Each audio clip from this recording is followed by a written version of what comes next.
FC ça bandi ko se réorganiser. Bandi ko se réorganiser plus rapidement. Je crains nazobanga na souhaité bato 2021 années à bien mais je crains que c'est sûr que pire que 2020. Jean-Pierre Bemba na sur makambo sur monde sur Mabunda ko c'est l'orme orchestre. Il connaît ce Congo très bien bato bazan. Jean-Pierre Bemba fait une opposition armée à Yebi. Aïba faiblesse à Kabila, ba faiblesse à côté. Mais nous sommes les seuls partis au Congo avec Dieu nous vaincons. Nous disons, nous nous reposons sur Dieu. Oya Sala qui a cancer qui est Kabila Zanzambi, il n'est plus président, il est aussi malmené. Pourquoi être ennemi? Parce que il peut se dire lui va développer le Congo par le socialisme. Moi même si je dis je vais développer le Congo par le libéralisme. Nous tous nous parlons Congo, non? Nous tous nous battons pour le Congo. Encore nous allons devoir être des ennemis. Quand même tu sois rappelé à moi respect quand il parle. Qui lui dit qu'on sauve le Congo ou bien qu'on fasse nos égaux. Invitez ce que vous voulez. Et nous aussi, on se prépare. Ceux qui vont éventuellement se préparer. Éventuellement, ceux qui ont se préparer pour que les gens qui ont la retraite n'est bien. Abonnez-vous gratuitement sur votre chaîne YouTube congodialogue.com. Abonnez-vous gratuitement sur votre chaîne YouTube congodialogue.com. congodialogue.com. www.congomasolo congosolola.com. kitoko Bobby Ronaldinho le king is back. Bolandaka mingi Congo Dialogue Francine Ngembe mission www.congodialogue. Voilà, meilleur veille à tout le monde, fidèles internautes, vous qui nous suivez partout en ce net moment dans le cadre de cette émission. Moi, sur la politique, qui aujourd'hui nous avons un réel plaisir de recevoir pour vous Maître Joey Ngoto. Maître Joey Ngoto, pour les habitués de cette émission, vous savez, il passe souvent chez nous, il est acteur politique, il est président en fait. Vice-président interfédéral des mouvements de libération du Congo. Il est porte-parole des MLC ici à Kinshasa. Il est président du Parlement de la jeunesse des mouvements de libération du Congo. Donc il est aussi formateur. Il est cadre formateur en idéologie du parti MLC de Jean-Pierre Bemba Gombo. Donc c'est avec lui qu'on va essayer d'analyser en fait du fait annuel, donc faire un petit bilan sur cette année, sur les enjeux politiques bien sûr, et puis les perspectives avec l'Union sacrée. Nous avons vu la présence de Jean-Pierre Bemba et Moïse Katumbi samedi chez Félix Antoine Tshisekedi Tshilombo, président de la République, chef de l'État. C'est avec Maître Joey que nous allons essayer de tout parler. Maître Joey, bonjour. Bonjour Steve. Comment vous allez? Je vais très bien. On a passé un très bon Noël. Je souhaite pour tout le monde que, bien sûr qu'on ne doit pas fêter comme on le fait d'habitude, mais c'est d'abord plus les actions de grâce que nous allons rendre à Dieu parce que l'année 2020 a été très dure en tout. On a perdu beaucoup de proches. On n'a pas fonctionné comme il fallait à cause de cette maudite maladie, la Covid. Quand même qu'on garde l'espoir parce que déjà là il y a les vaccins, demain il y aura des médicaments. J'espère pour tout le monde que l'an 2021 sera une année vraiment d'action et de réussite. Donc moi je l'espère, je crois que ça sera ainsi pour tout le monde. Voilà. Toujours vraiment là pour mini bat ba reprocher biso pe moi trop biso trop réfléchi licolo il faut to quitter la diapason batu nyonso. On minimise pas les gens mais certains internautes nous appellent pour dire que bo tchango na moi place batu tout bazala bien. Maître Joey tozo ngana no bilan pour nous on a dossier Covid on a robeti lisola vaccin on a déjà la musi wa sensibilité mo ebele. Mais bilan nous aux acteurs politiques 2020 hormis Covid maintenant ndenge pe ya kati po to bundaki kaka bat ba bundi chaque pays chaque organisation étatique ba ça qui moins fort que ba quoi vraiment trop par terre malgré l'avènement de la pandémie wana yo ya biso na no bilan na ekozande bilan na secteur ni na secteur politique dans zo ba place oyo zo évoluer. Bon ngana za na MLC na bougé na mona ko toujours si le langai bien parce que président Nangai on a pensé qu'il y a Sili Mais c'est lui là, maintenant, comme presque chef d'orchestre. Et ma camouille salima. Donc, pour moi, personnellement, MLC, et c'est très bien.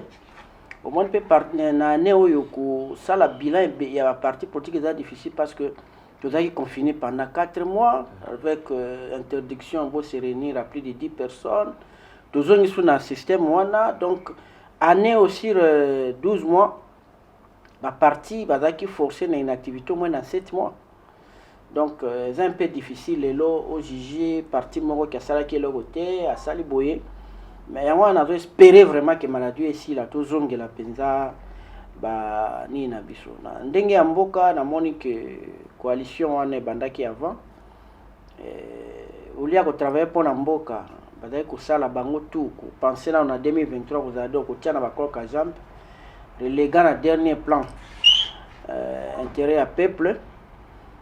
Donc, il y a un échec comme le président de la République le 6 décembre, il que ça a 2 ans à gâchis. Donc, il y a déjà ça qui bilan qui va échouer. On a peine confirmer qu'ils ont joué lamentablement. Alors, toujours à la lobby, on ne peut plus regarder derrière. Donc, on a eu une courageuse décision. Il y a un bateau, il va tenir à l'est. C'est quoi, il y a ça, comme on voit quand même à mon akati. Toujours là. À définir on est au tambola. On espère que vous avez bien. À définir on est au tambola. On revient quand même. Présence à Covid, l'élo est paralysé, mais belé, économie RDCP, il faire partir dans le biloko. Covid en gros, kasi vaccin on a né bazolo bakebe impérialiste bazoko imposer, ba capitaliste. On est basé en poste à imposer vaccin. On a mon dirait bien nous d'accord na yango. Est-ce que terre bonne est à sous impérialiste je ne sais pas. On va battre en 1960 non.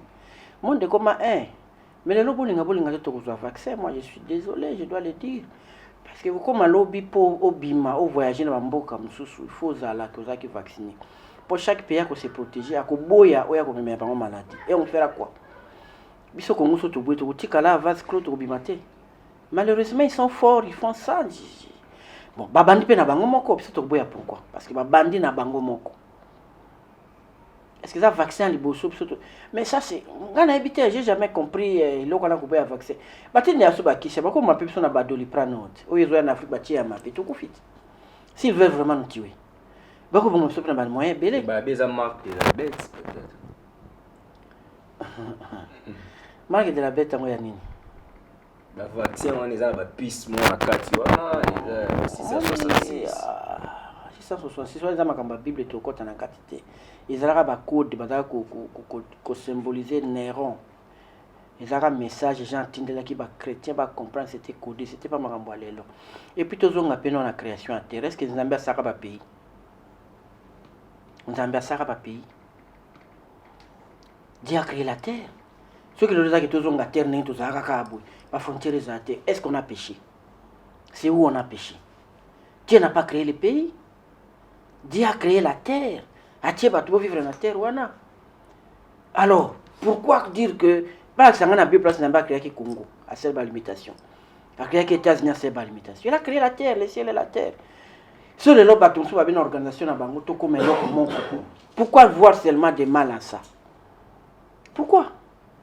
Moi, je suis contre les prédicateurs pour alarmer dans les mal. Christ c'est la vie. Ce n'est pas la mort. Christ n'est pas venu donner la mort. Il est venu donner la vie. Vous pouvez sabato vie. Vaccin est le connu pour ceux qui ont croire. Combien de vaccins tu as? Car on a nos enfants dans l'hôpital, ils ont vaccin on peut aussi tuer nos enfants dès les petits âges, les bas âges, tuer bango. Arrêtez un peu de faire peur aux gens comme ça. Mais tous les gens qui ont fait un docteur Jérôme Azui Artemisia et il faut que ça makambu wana matokoti maman na politique. Mais bizarrement tout le monde un scientifique chercheur après sinon solution Covid tout le monde maman qui aurait dynamisé parti à ça la badon ba moto. Est-ce que ça qui en arc qui ils ont normal par temps et ba principe et ba liberté individuelle ko ça ni pe bongo à continuer pe na parti. Oui, c'est normal. Dans le Congo, vraiment. Quelle est la loi qui interdit à un médecin de faire la politique? Il n'y en a pas.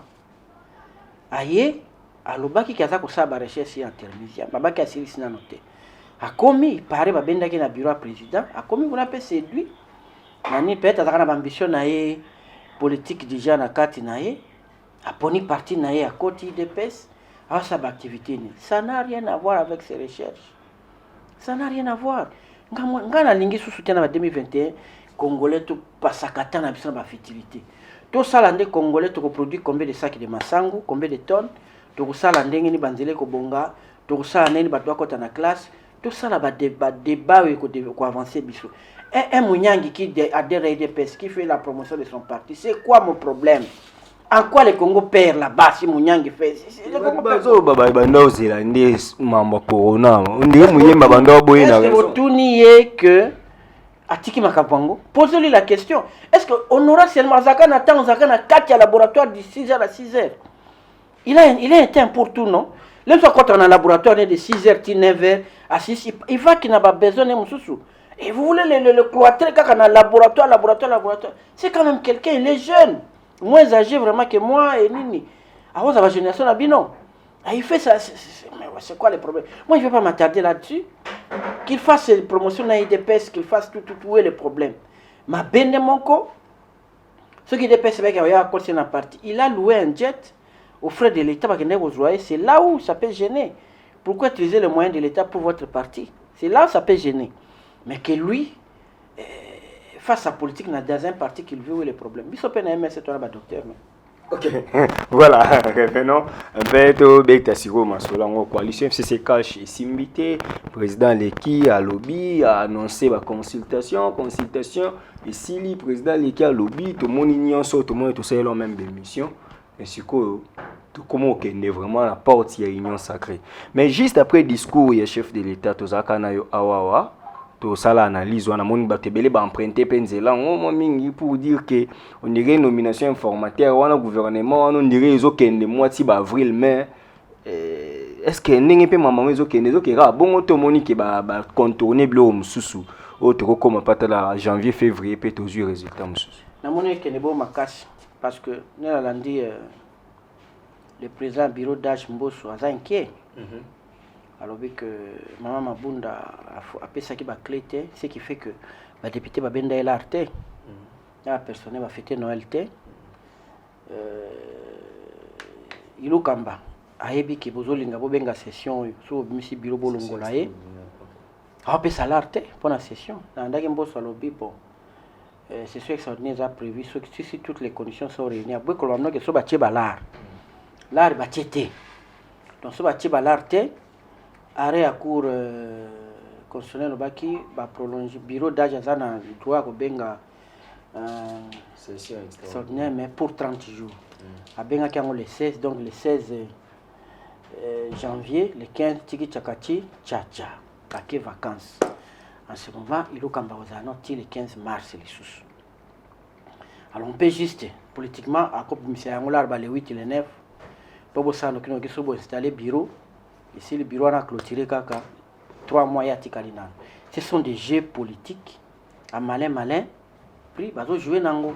Malheureusement, moi je crois du côté des chefs de l'État, il fallait fendre à planifier. Et là, on a eu ce qu'il y a début à session. La début à septembre, ça c'est là, mais le comment difficile. Parce que maintenant, même pour créer, à nommer informateur, il faut d'abord fendre ça. Union sacrée, union sacrée, ça n'a pas idée. Alors, Baki, nous avons formalisé un côté. Et vous avez la nini, union sacrée. Et vous avez la plateforme, et vous avez le regroupement politique, et vous avez un de par le monde, la coalition, le regroupement politique, et c'est formé autour d'un grand parti, vous avez s'agripper. Ce qu'on est union sacrée, c'est qui les grands partis? Il n'est pas connu. Bon, sur le regroupement, il y a Moïse, en 79, mais il a partité. Soit en 5 ans, partité. Sur le lobby AFDC, il y a regroupement. Il a partité. Parti où il y a 4 ans de député, mais il y a MLC, mais c'est 17. Vous voyez? Et il dépasse, pardon. Il a 31. Mais les autres en AFDC, il y a Eline en AFDC. Il y a Moïse en AFDC, en 79. Bon, ça, donc créer Fatia, ça, là qu'on est pour le regroupement, autour de Moïse. Question mark, politiquement. Il dépasse ça, relégué dans la 3e, 4e position. Problème. C'est de tout ça que nous devons nous mettre ensemble. Parce que tout le monde sacré tout sali fille dans la partie politique, tout sali là quoi c'est tout défini par acte. C'est ce qu'on attend parce que c'est depuis le 6 Kaloba qui est le président a pesna noté a réuni même pas une réunion technique écrit même dans la partie politique où il y a un technicien expert pour proposer texte. Rien n'est encore fait. Alors, union sacrée, ce qu'on l'a dit, union sacrée où tout le monde va adhérer. Parce que, n'dengi a le discours, même FCC que yokota. Même FCC que yokota. Et à ce moment, on fera quoi? Ceux qui FCC sont sur le côté, biso, naïe, naba FCC, de violer la constitution. Pour qu'on soit le bifo, majorité, il faut opposition. Surtout quand biso nyos naba ton soir zunga pe fayu la côte, bana opposition koufi, biso sont violer la constitution, donc tout ça va fautif. Donc, tous ces là à définir, non. Mais nous avons un informateur, quand il y a un à chaud après discours à président, nous avons avant 6 mois. Mais déjà, on a après 6 mois, avant 6 mois, tous on a un réunion sacrée. Déjà, président Nayo est parti, Jean-Pierre Bemba. Azaki reçu par Félix Tshisekedi, Bayakina Moïse Katumbi. N'est-ce pas un début déjà yaba koluka kovandi sa makambo po bayeba quand même ndenge nini mambongo ezokende kobenga bango déjà koya wana ça déjà teke baluka ba bongisa ndeni mambo etambola. Justement c'est ça mais c'est tard. Il a fait le discours le 6, bango ba le 26. Pourquoi ces 20 jours là? C'est là le problème. Pourquoi 20 jours wana?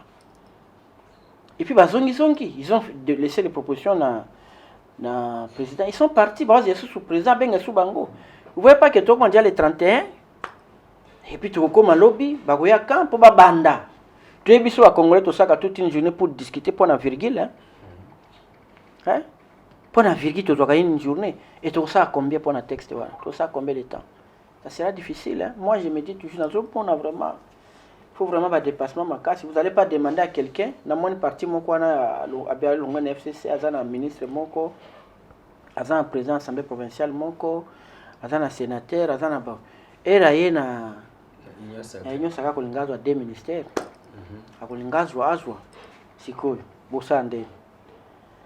C'est qu'on ne lui a pas donné là-bas. Déjà, dans mon bâtonnet, frustration, ça déjà, Babengi Bemba, Babengi Katumbi, Babengi Baatite, alors qu'il y a un taliboso.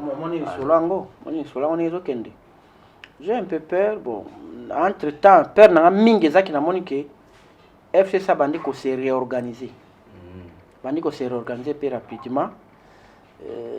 Je crains, na souhaité bato 2021 années à bien, mais je crains que c'est sûr que pire que 2020.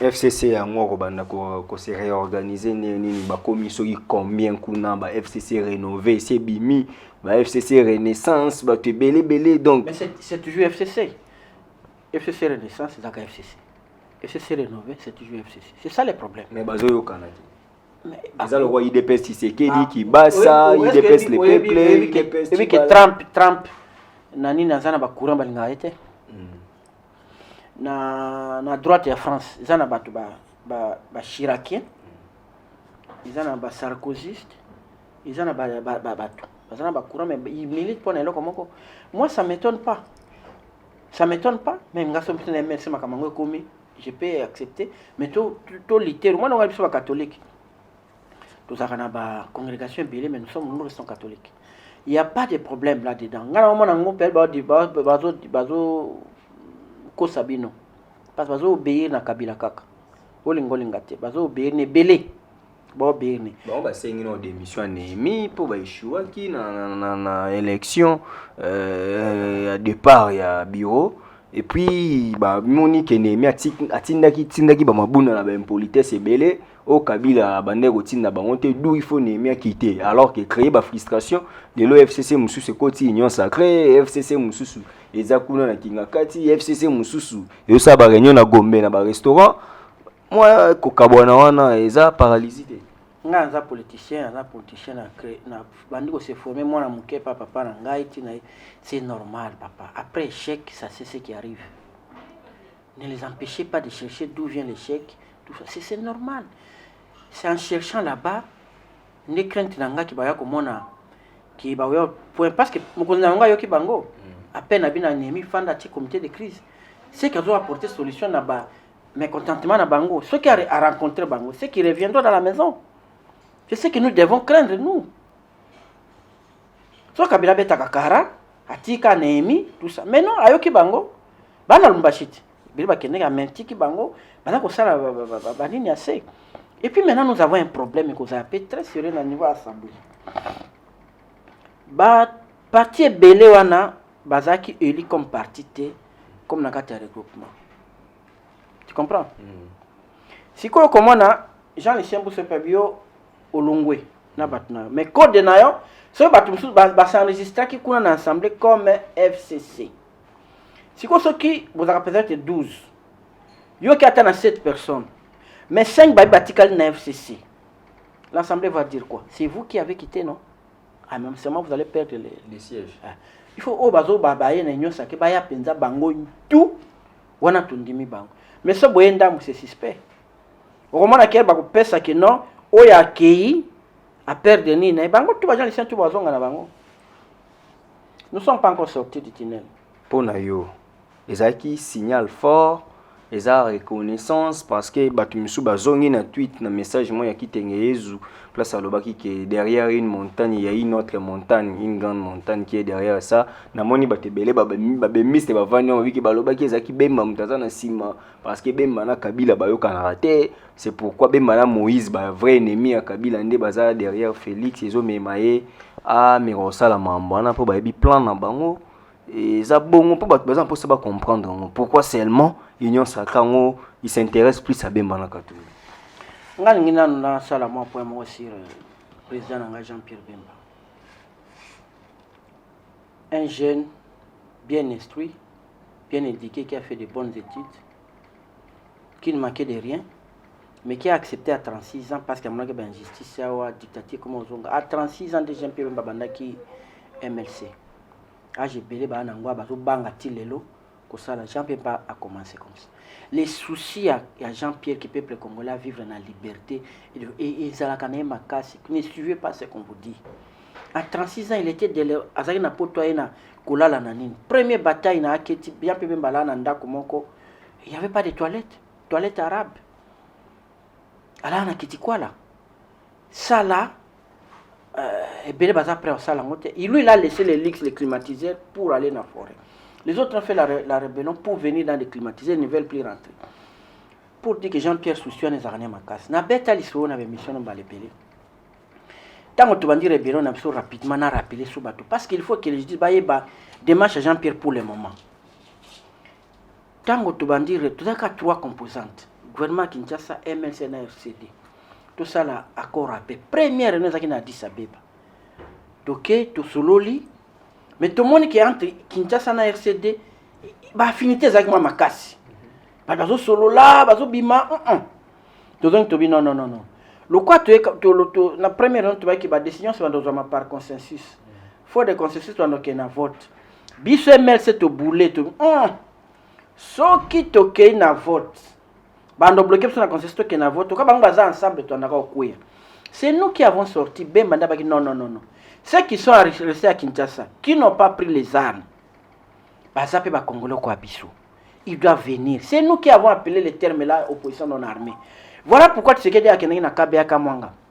quand nous avons exigé, nous, MLC, Yango Kabila, les pères, quand on compte nos bamboka, Azong Saki Tshisekedi Diawa, Azong Saki activité à parti politique, parce qu'il avait suspendu. Jean-Pierre Bemba a la cahier. Contrairement à ce qu'on raconte, à la réalité. On savait que tout le monde qui allait nous gêner aussi dans l'élection. Mais on n'a pas tenu compte de ça. Il est revenu, tout le parti politique, c'est grâce à nous. Je l'ai dit haut et fort, j'attends les contradictions, ça fait des années dans mon agate. Voilà un. Tout le monde bengi pour tout ça là. Jean-Pierre Bemba, c'est l'orme orchestre. Il connaît ce Congo très bien. Jean-Pierre Bemba fait une opposition armée à Yebi. Aïba faiblesse à Kabila, ba faiblesse à côté. On a voulu accepter que tous en ont député, mais il joue un très grand rôle. Politique, très grand rôle. Donc, Nengaye, Jean-Pierre Bemba a bengi place ça qui va congolais ba kutana amakakate. Même en 2013 quand les concertations nationales quand de la prison, il avait écrit Bokota Bopé Samuel n'a pas pendant le gouvernement. On avait donné notre rapport.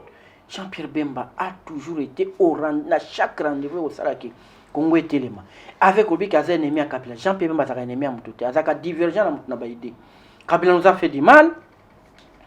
Nous avons 10 ans en prison, on le sait, mais nous sommes les seuls partis au Congo avec Dieu nous vaincons. Nous disons, nous nous reposons sur Dieu. Oya Sala qui a cancer qui est Kabila Zanzambi, il n'est plus président, il est aussi malmené. Puis Jean-Pierre, MLC, on attend notre temps. Et que Dieu a bongi si peut au Salaka. Jean-Pierre Bemba est ennemi à personne. Bon, mon aka na mariage ya Yuma ninga doso na maman Olive. Na messe basala ki anini ninga doso na maman Olive na mwesina. Ine sope Kabila zakana ngapa beti na mba sola na bango. Nous, au MLC, on nous apprend à être tolérants, à respecter les adversaires, à respecter. Parce qu'au fait, hein, pourquoi être ennemi? Parce que IDPS se dit lui va développer le Congo par le socialisme. Moi, même si je dis je vais développer le Congo par le libéralisme. Nous tous nous parlons Congo, non? Nous tous nous battons pour le Congo. Encore nous allons devoir être des ennemis. Non, mais les gens disent que déjà Jean-Pierre Bemba, il aime trop les finances. Et Nengazawana, c'est plus ses intérêts qui priment. Il est là parce qu'il doit avoir la primature. Il est là parce qu'il cherche à tout prix avoir le ministère des Finances. Et déjà, on a plus, lui, il se concentre, place la finance, place l'intérêt, c'est là où, aïe, pas que champ est moins libre, aux angatés, le gouvernement, par aux alayamounene, parce que ça bemba. Donc, plus harmonie. To umeli mingi to travailler te batu na ngao pe ba koyo kima donc sika ngamona zala wana pona pesa bango mo accès bakota donc c'est plus ses intérêts de son parti. C'est quand même malhonnête de dire ça parce que c'est pas des Bemba qui était demandeur. C'est lui qui aime l'argent, ça devait être lui qui allait faire les démarches et pas Kabila et pas Félix. C'est pas lui qui a fait les démarches pour Kalingamba quand même entre nous soyons sérieux. Beaucoup taxer mon touboué. Jean-Pierre Bemba naibsi na banda kiawa akitaki des climatiseurs, des voitures luxueuses, des villas yaye na Portugal, bazaka bakangama na Van Basten, hein? Triple ballon d'or à Milan-C. Bakangama na nini na Faro, bazaka ba voisin. Jean-Pierre Bemba. Sans être ministre, sans être vice-président d'Adiananda Kouan. Alors, me dire que Mbongo, Jean-Pierre Bemba connu, c'est quelqu'un bien formaté comme on dit dans la terme. Quand on a bien dans la ligue, on l'a pendant 10 ans, un lit à bouille. Quand même un minimum de respect à ces messieurs. Mbeto à bouille, juste un autre, non, balukabo, aucun de petit. Bon, mon président, il y a Chevingem, il a fait 10 ans là-bas. Et bon, on a oué les langues. Est-ce que c'est lui qui a fait les démarches vers Félix? Comme il le démontre, que c'est lui qui allait chercher Félix, Pesanga Bouye, Salanga Bouye. Abemi prison, ba invalidé, biso botoy ba candidat. Il a payé pour nous tous. Tani basala ki biso loi électorale pour partir monsieur Salemate Bondo ki Kabila. Au lieu de foutre à Paris par candidat $1000. Il aimait c'était le premier parti, so boye ba quitter. Même avant PPRD. Ou aligna ki ba candidat partout, $500,000 pour nous. Pour nos députés provinciaux 714, tu alignes 714, 1 million par candidat. Il a aligné partout. On a appelé ça un bon. Quand même, les Congolais, les critiques, les Angati, toujours les cas à côté à Makambo. Puis, on peut rester. Enfin, déjà 10 ans, à Zaki n'a été. Il y a un façon à la scène. Mais quelle est cette politique-là qui n'a pas d'ambition? Au fait, qu'on laisse qu'on n'a pas ONG. Tout politicien a des ambitions. Et ça peut l'empêcher, lui, ceux qui président Bengue à exprimer son ambition. Est-ce qu'il y a des mal à ça? Mais de quoi côté Martin Fayoulou, Nalandi, notamment tweet, message à Nico Maïngue et les autres, donc Jean-Pierre Bemba et Moïse Katumbi, à la conséquent, en 2023, postulé parce que comme sous autorité Félix Tshisekedi va pousser dans le deuxième mandat. Bon, il y a encore prouvé qu'on est un avocat. Ah, prouvé un. Est-ce que les accords sont signés? Les accords sont signés? Ah, non, bango. Mais quand même, tu dois avoir un respect quand il parle. Qui lui dit soki tokoti kuna biso toye tocroise maboko ale Félix ezala président biso tofandi? Qui lui a dit ça?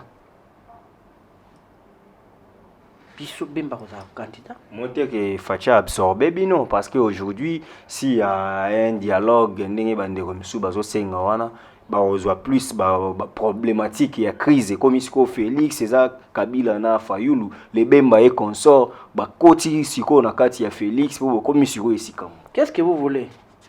Qu'on sauve le Congo ou bien qu'on fasse nos égaux? Invitez ce que vous voulez. Si nous voulons que tous alana et là comment pour tout sauver Congo, de corbi boya tala plan dans un amour. Bah nous tous ces apports tout le monde a clair. Tout le monde clair qui a fait grâce tout le développer Congo. Bon maintenant nous depuis que tout le développer tout qui a passé nga ben malami nos taka candidat dans la kaka échoué. C'est pas en fait non Félix nous perdons nous tous. Quand le Congo shit mais biso tout shit. Yo mo garo ya pe ko zwango on a niveau ni on mal sango wapi. On a fait 60 ans la politique wana kulingaka muto échoué nini. Au moins en fait na kina domaine à balle. Soko moni awa biso na kinto zoka ba coupe tema zembazwaka. Par contre avec les mêmes joueurs au Bengana Kinshasa, ça cause un comportement. Cela veut dire Bufinara Renaissance à vite penalty contre Vita. Mais c'est Ngoto Azaki président Vita. Mais Dewa est à Longolier. Mais Dewa combien na ya cause à couper ce qui a zuba mona ngana sa akiri. Kinto zakabon tofi. Mais na mazembe ezabate. Parce que ba gagner coupe. À un moment na ba susu que les deux premières coupes à mazembe zaka kakate bekatutu. Personne ne sait zaka mazembe gagnant. Ça veut dire dans l'histoire ça restera mazembe. Mais biso ba kinwa awa to ba kangote. Kofinana. Mais na Congo pe comme bongo. Il faut échouer pongana. Mais quand il échoue atikeli au trou, yo ya fana nozongi sango na 0 au matin. Au moment ça na so le côté. Au moni. Donc biso mais c'est toi na kati nino nante. Nous ne voulons pas ça qui parce que quelqu'un moko aussi sera ma camion sauté. Félix peut les lois a sali gratuité de l'enseignement ce qui a réussi, a sali à santé a réussi. Mais aussi Seigneur sauté ça va route. Celui qui viendra payer lui soit sali n'est qu'à baroute. A réussi. Celui qui viendra demain asali mboka se développe par étage. Mais biso to non il part on a base mon côté. Mo tukuta tika biso unité nationale to mande bomango. Ko ezaki ciment sur lequel fallait que to ngutu ko bomango. Donc toujours kende mabe. Ouais. Donc ngai bato bazo bloquer ba nene bilana ko absorber biso base là non to sala acte ya union sacrée. To kota na carte batala soye komami kuna que tous ceux qui vont entrer ici renoncent à être des candidats pour mon PMLC à signer à côté à renoncer aux candidats lobby wana baloba. Mais tant que rien n'est encore fait, bafa anonye bazela. Bafana anonye bazela et tozo chité déjà, on a compris presque l'essentiel, il y a membre union sacrée, on a Jean-Pierre Bemba mais jusque là bazo banga kaye, ba mona ka une présence ni on a ce qui a un ça ne va pas. Mais déjà la stratégie à union sacrée eza kolukate ke Kabila zali sous fort parce que lobby tant balinga basala na ndenge wana mwana mboka il faut babengana ete mwana mboka il faut basala boete il faut batika Kabila Bemba annoncer les duels ya Félix na Kabila année passée et message en ba uta otindela nga pera na bandeko mususu tant a lobby a confirmer que Fayulu a gagné l'élection. Naza deux questions. Tant Bemba bosangani boye Kabila c'est sans léser. Ne ba komi au monde que Kabila est malmené tout ça. N'est-ce pas que ça bino retour à Sassunda Sala na Braza après que Lisuba a tiaye moi libanda ya zongi na province à Rozonga. Et ce aussi si on a deuxième question dans ngeza lelo yo Bemba abosani que Fayulu muta gagner l'élection, toi zo reconnaître que Fayulu muta gagner l'élection. Bon. D'abord faut à la zoba au tiam ça peut 2 francs les boula nyoka. Depuis que Fadani Félix, pardon, Kabila c'est un ancien militaire. Tu as vu qu'attend qu'un politique a collinga jamais à l'imois. Tu as vu qu'il a collinga à la caca. C'est normal. C'est ce qui fait la beauté à la démocratie, c'est ce qui fait la beauté Maël et Salak.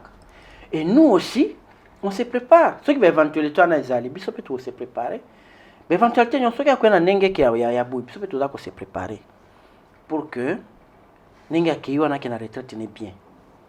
Vous comprenez? Afin de kimia, à kina retraite naï. Donc, toujours banga na bisoté. Ce qui a osé dans les canisiwan, au kobi les oli sasu ni suba, on a appris la leçon, non? on n'attendra plus comme les Souba. Non, nous sommes informés, tu es Bérer, ni le Souba, à Salaki, tout ça, on se prépare aussi. Je dis comme ça, on se prépare dans l'idée que tout a déjà union sacrée. Mais tout comme on noté, c'est dans l'idée là qu'on se prépare. Et on verra. Et je ne crois pas que lui, Kabila, il n'a pas brûlé Mbokoyo. Je ne sais pas pourquoi, pour quelle raison. Parce qu'il a se faire ailleurs raconte davantage. Je ne crois pas. Bon. Bisso Lamuka, d'abord, un Bemba Moïse, nous continuons à être Lamuka. Ça, je le dis haut et fort. Tout en n'est pas respecté le mot de coordonnateur. Coordonnateur, après ça, qui m'ont dit. Ok, été. Après, c'est mon bon côté. Et puis, dans Lamuka, balobite que coordonnateur, après ça, comme mot. Dans Lamuka, Ezali, les leaders se concertent et font un communiqué conjoint. Où les 4 signent. Le coordonnateur a bengina no pe baninga netal baki ah na moni bino bozo kende kuna boya na web sanga c'est quoi au geste ah ça la mo penante ah ça la mo et puis na sima ça to c'est communiquer tout respecter communiquer on a là on dira que nous avons violé mais nous partons parce que nous avons chacun à la partie na n'est-ce pas moi ils ont ça là je crois en février va sortir na on a Kisangani il y a biso za déjà bazo benga président son titre wana. Et pour un titre, nous avons MLC pour agir, pour tout président et décider. Ça n'a pas de sens. Tous les cadres, ceux qui ont bien guidé la coordinateur à la Mouka, vous savez, René à présidium, parce que nous avons un boya. Tokoya, comment tu tokoya? Ben betre kula koya ko kayo lobinin. Oh, moi comment bo kende kuna? Tokopé sa makanisi. Moi j'ai pas kolbeko si là tout ça communiquer. Donc côté wana, nous continuons à dire que c'est Fayulu qui a été élu président, mais vie ma kamni za ko kende. Parce qu'il est là, Fatih, au mois de février, il comme président de l'Union africaine, comme chef d'État africain. Il pas représenter l'issue sous l'Afrique, dans G20. Le problème, on a reconnu comme dans le Congo, tout ça, il y a besoin d'insister sur la réforme. Et que ils allaient bien, parce que c'est lui qui va réussir à gagner. Avec les faits accomplis, on va la crise. On fait qu'on brille par la baraque. Parce que tu continues à Koloba. Vérité désir n'est pas pété. Tout ça. On sait consciencieusement, nous savons, je le dis encore haut et fort, c'est Fayulu qui avait largement gagné les élections. Et il s'adresse à la nation demain, dans le 30. Hein? Donc c'est le lendemain, le 30. Oui. Président élu, Martin Fayulu, tout le monde déjà va tracter au tambola, banini, à s'adresser à la nation le 30. Contrairement à Nengi Fachi passé à Salaki, Yaye, Mikoleleki. Bon. Où est le problème? On a un salaire comme Fayulu, on ne sent pas comme coordinateur à la Mouka, libre à lui. Comme président élu. Ah voilà, libre à lui. Libre à lui de le faire. Mon papa Tshisekedi a prêté un serment. Il se disait président aussi. Sauf Fayulu peut aller dire papa n'a pas de mentor. Où est le problème? Le problème, c'est qu'il y a effectivité à pouvoir. Et ça, il n'a pas. Il ne peut pas donner les ordres à Kassongo. Il ne peut pas donner un ordre à un bourgmestre. C'est ça, malheureusement. Alors ça, le message, peut-être peut enrichir la communauté. Tout le monde a Koluba. Tout le monde a Koluba. Si il y a un Koluba, bon. En fait, il y a un plan de sortie de la crise. C'est si la Koluba est mingi.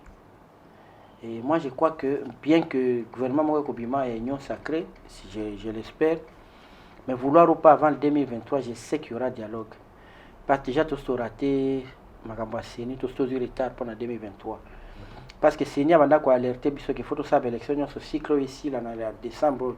Pour ce qui est Sili, tout ça les côté, Seni il faut bander sur son enrôlement. Et vous savez là les enrôlements, mais dans le Fachi, il y a des recensements. Le recensement ici chez nous, il faut 3 ans. 3 ans. Et Sili, tu as dit opération électorale. Je ne peux pas être pessimiste trop, mais normalement, l'élection, on est en 2025. Donc, comment encore pas battu? Moi, je dis des choses, ils ont calculé, il y a un qui est dans le lobby faux. Aïe, à moins que, tant les choses que tu dis qui moi bien, les recensements comme ça, on a 3 ans. Mais payer un soit pour tout, ça soit matériel, va peine la crise. Les recensements comme ça, on a 4 ans. Déjà, tout le monde en 2024. Ok.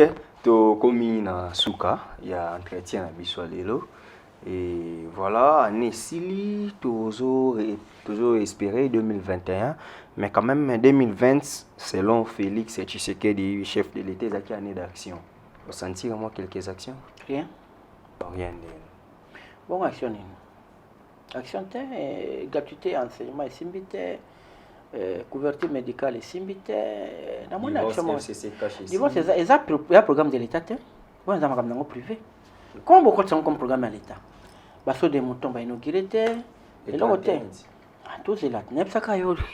Pour la Noël, on a des cocottes, tu vas Noël, mais tout ce que ah, donc, FCC cash, vous avez un programme à l'État, et ça affaire privée, nous avons comme affaire à l'État. Nous avons l'État na moni et l'autre côté. Et l'autre côté, et l'autre côté, na moni peut bien, nous avons le bamouké, ça que les fonctionnaires vont connaître la réalité, vont foutre régulièrement, et les militaires, bien que la promesse va sa salité, mais quand même, oui, il y a Kawana, et régulièrement. C'est bien, na moni peut, annonce de l'équipe en matière de justice. En fait, en réalité, ça va être le côté. Parce que quand on a un détournement, il y a un phoneur, il y a un banini. Et à Mobutu, quand on a un exproprié, il y a un tout. Bernard Tapie, quand on a un tout, il y a un appartement. Donc, quand vous voyez la caméra détournée, il y a 57 millions, vous les laissez avec. Il y a plus ces véhicules. L'État récupère ce qu'on est. Pourquoi? Vous voyez la place qui a connu mais il y a un bloc qui est l'État. C'est l'état de droit. Et puis, l'état de droit, il faut que ça. Bakacho, bochabato. Na condition humaine. Bo na okena na kolwezi na moni nenge muyeja bakacho on di matin. Abongisi bakacho ya ba police on di matin. Kaza ba problème sérieux muyeja. Bon nazo yo kana na kata détail ya ba dossier ngote nazo ka pesa ba problème. Bon. Je vais me prononcer là-dessus mais nazo ba quand même que c'est que moi j'ai vu. Na moni quand même pas progrès qui na Congo pe mutupe na prison azola na ba double lit wana ventilateur pe do sala toilette pe chasse do quand même boko ça mais ah ouais ça grave ba to ça ba toilette na kana fungula tono ezana mtafanya ça bufanga na kati c'est pas possible. État de droit ça va commencer na ba infrastructure il y a place pour ça mais ça non juge ça la bien ba to azo détenir bamba ça la paix bien mais jusque là c'est rien.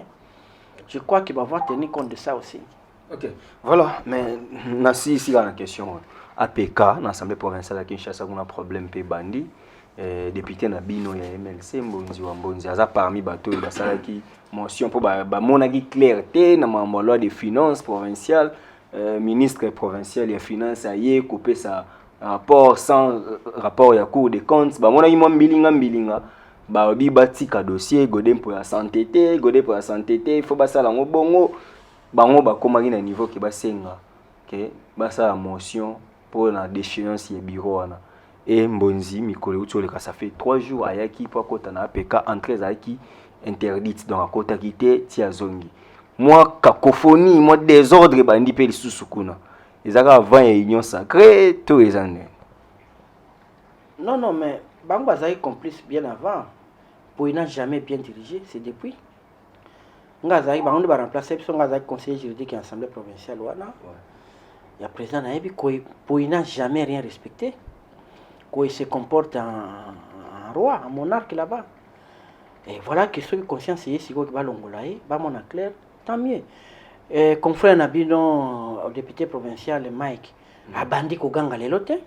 Mais oui, mais bandi ko ganga lelote.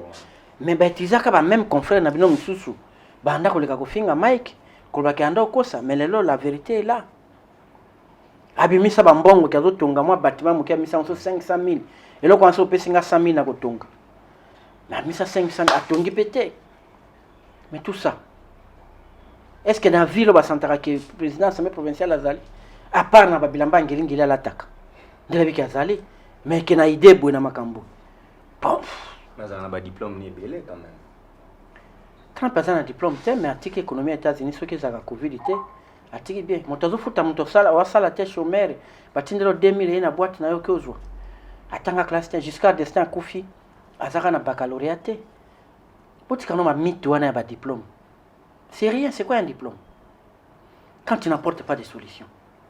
botika ngo nano diplôme diplôme kaka assemblée provinciale oyoka kodirige ti ozo de en quoi ça diplôme ne servir biso na nini ngana yobino ndo présentaka mais ngana ninga kutu tene ngam temo ka découvrir na makanisa nganda aza na idée bien ko brandisaka diplôme na 600 na université ya Kinshasa na za bwe mutemo ka mbona nene nazoloba nene nazosala msana ngao découvrir que aza quand même bon but et parfois ça sonne autant ba diplôme autant ba classe yango vraiment moni epesaka bien te autant pena me bozo mona comme Congo tozawa ba mai ezotonde absolument tozana banini ba bâtiment bazali awa tona banini ba infrastructure finalement en quoi ils sont ingénieurs en quoi biso ba geste tout encore tona ba loi ezo tout na mitu mais toujours beta tout ba juriste 4 des constitutionnalistes tozana biso ba dani obengani to mémoriser quand même so makambo on ne crée pas. Mais la professeur, moi je suis constitutionnaliste en droit constitutionnel. On répète ce qui se passe en France là-bas. Mais selon la tradition, tout ça ne peut. Droit constitutionnel, il y a Congo et Afrique. Comment le pouvoir se transmettait? Tout compte sur moi, monsieur. Vous voyez que dans le Japon, ni les a raté. Le tribunal les a raté. Est-ce que vous voyez bien? Selon la tradition, il y a des Japonais, parce que c'est la makamona bango à la miable. Mais tu as un niveau Japon, ça. Il y a courte. Mais c'est pas ça, la cour est tribunal, il y a un bongo. Di to tu institut makamba ya Congo bololo ya su Congo bote mbondo tu es na justice so bomaki na bomaki to bomaki te bon mais la mbondo soko bomaki te soko bomaki ba procès to ko sila na minute on ça 2 jours makamba sile c'est africain solution immédiate on peut le faire.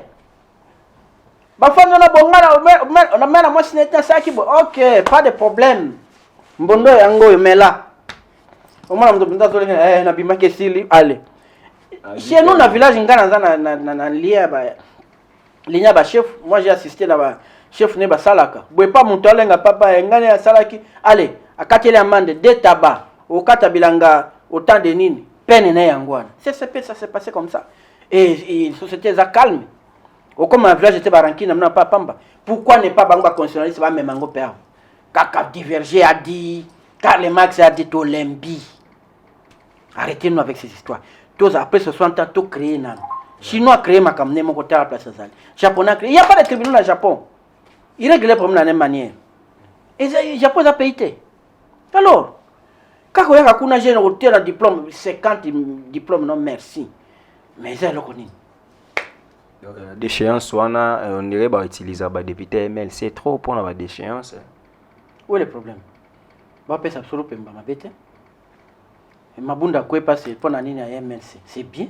Où il peut accueillir, pour la MLC. Où est le problème? C'est bien. Voilà, tu as un message quand même. Et puis il y a V na yo na batu balandi biso quand même. Na sina pesa ki ba V, ba dazala va continuer à croire. Problème nanga ezara congolais mutamtuna na lobaki ngai place nazali naza vecteur ya développement ya mboka nanga cause la tête donc développement mboka noko ba upesa en tout cas avec nanga kungi fo ezala te ba jeune faut to longola ka niveau to sala nini place ozali soki mutu nyonso na Congo ba lelo ba politicien soki azui micro abi nous sommes 80 millions ou 100 millions bon ça dépend l'essentiel c'est ma note soki ka na ba 80 millions mutu nyonso waza na âge à conscience alobi ki ngai par ngana domaine ngana ko développer mboka to saleli yango on ira loin et le développement ko ya rapide c'est toujours ni na ngai yango to tika nano ozala batu ya batu to zala batu ya Congo hein tout ce que ozala ngai naza bembiste ya makila naza fasciste ya makila na bemba peut faire akoleka yope to ngande Congo bemba zo véhiculer idée mon pour le développement à Congo fatia zo idée mon pas de tout clander derrière ba idée comment on aura moins de conflits.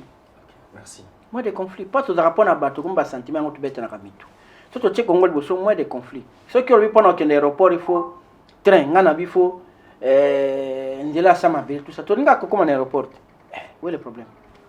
Merci beaucoup. na sepeli mingi. Voilà, c'était Maître Joey Ngoto, Monique et tout ça, qui n'a et merci, mais on veut comme ça, Odette Lessa, depuis Suisse-Irlande. Merci à tout le monde, donc il y a José Moulumba, le beau gars de Birmingham. Merci à Starly Lima qui a réalisé cette émission. Merci à Bella Dinganga. Merci à tout le monde qui était présent en train de nous suivre. Donc, joyeux anniversaire à Timothée Lenoir. Et le 28 décembre, c'est pour toi, Timothée Lenoir et Fika. Merci à tout le monde. Donc, vous et moi, nous allons nous retrouver très prochainement pour un nouveau numéro de cette émission. Donc, d'ici là, portez-vous bien, chers messieurs. Bye. Abonnez-vous gratuitement. Sur votre chaîne YouTube. congodialogue.com. Abonnez-vous gratuitement. Sur votre chaîne YouTube. congodialogue.com.